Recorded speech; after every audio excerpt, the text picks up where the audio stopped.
छाडिदिए राज सहजै रक्तपात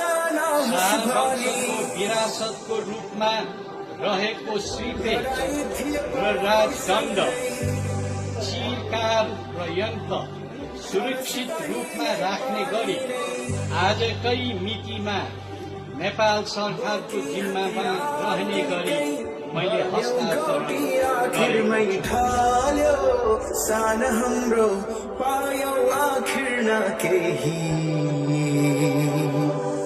त्यागिदिए श्री पेच सजिलै जनताको हित स्वीकारी लडाई थियो पराई सँगै तर सिपाही नेपाली नै आफ्नालाई कुल्चिएर गद्दीमा बस्नु भन्दा रोजेन्दले जनको माझमा बसेका छन् जनको मनमा